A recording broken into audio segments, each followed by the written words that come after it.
aza tositosike ilay fitiavako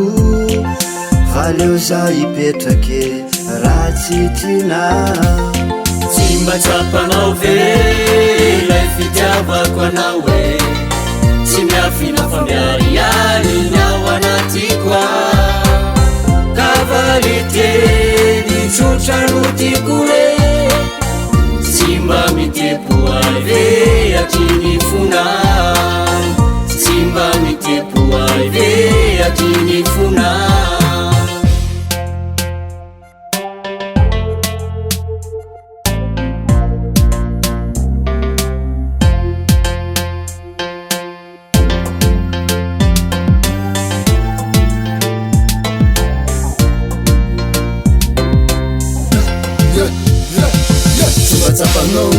Jolay fitiavako navizako amteny tena anaranao aza mampivilavilaky mortsa matonga de tsorta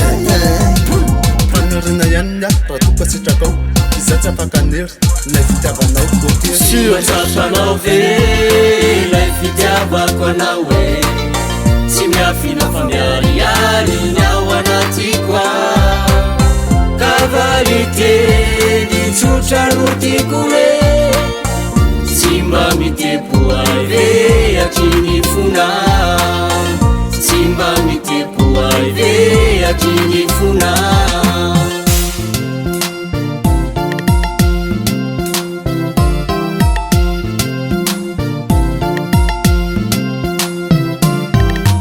alaneninaly fa tsy atery sanatry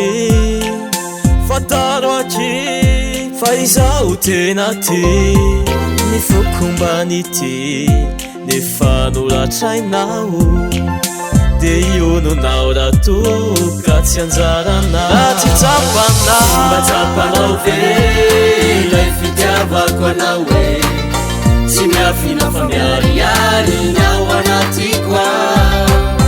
kavaliteny tsotra no tiako e tsy mba mitepo ay ve atriny fona tsy mba mitepo ay ve atriny fona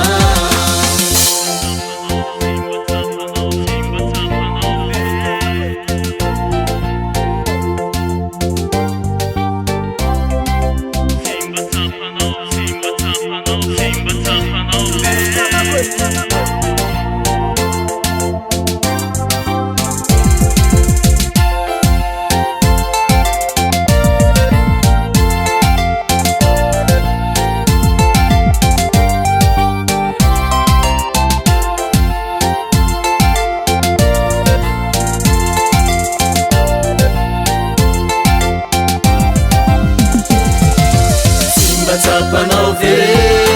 lay fitiavako anao e tsy miafina fa miariary ny ao anatiko kavaliteny tsotra no tiako e